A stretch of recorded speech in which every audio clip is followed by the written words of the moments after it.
જો આ તમને જોતા તો સમજાશે જ નહીં કે આ હાડપિંજર શેનું છે. અરે આ તો ડાઇનિંગ ટેબલ ની ચેરો બને છે, ચેરો. જો અહીંયા પાછું ગ્લેન્ડર વર્ક ચાલે છે. આ જો પાછું ડાઇનિંગ ટેબલ રેડી થાય છે.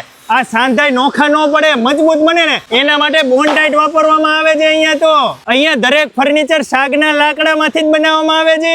મારા વાલીડાઓ, ગુજરાતની મોટામાં મોટી ફેક્ટરી છે આ વુડ આર્ટ. અહીંયાથી ગુજરાતના મોટા મોટા નામાંકિત શોરૂમમાં ફર્નિચર સપ્લાય કરવામાં આવે છે.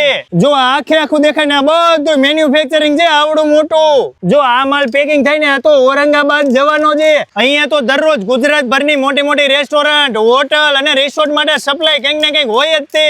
જો તમારે ઘર માટે, હોટેલ માટે, રેસ્ટોરન્ટ માટે, રિસોર્ટ માટે ફર્નિચર જોતું હોય તો સૌથી વધારે અહીંયા તમને લાઈવ ડિસ્પ્લેમાં ડાઇનિંગ ટેબલ જોવા મળશે. અને એ પાછા ગુજરાતભરમાં 2 થી 3 દિવસમાં ડિલિવરી મળી રહેશે. અહીંયા તો અવનવા ઝૂલા, અવનવી ચેર, અવનવા સોફા, દરેક ફર્નિચર મળી રહે છે. સિવાય તમે કોઈ પણ આઈટમનો ફોટો આપો તો તમને કસ્ટમાઇઝ કરી આપે છે. આપણે 6 મહિનામાં બીજી વાર આવવું પડ્યું, કેમ કે આવડા લોકોએ તો ઢગલો વેરાયટી સોફામાં બનાવી નાખી. આ ચેર તો પાછી આરામદાયક છે. અહીંયા આમ બેસો, આમ આરામ કરો એટલે જો મજા જ આવે રાખે. મારા વાલીડાઓ, તમે રાજકોટ, જામનગર, જુનાગઢ, સુરત, વડોદરા કે ગુજરાતના કોઈ પણ સિટીમાં રહેતા હોય, વુડ આર્ટનો કોન્ટેક્ટ નંબર ડિસ્પ્લે ઉપર છે. ઓર્ડર કરો, તમને 2 થી 3 દિવસમાં ઘરે બેઠા મોકલી આપશે ફર્નિચર.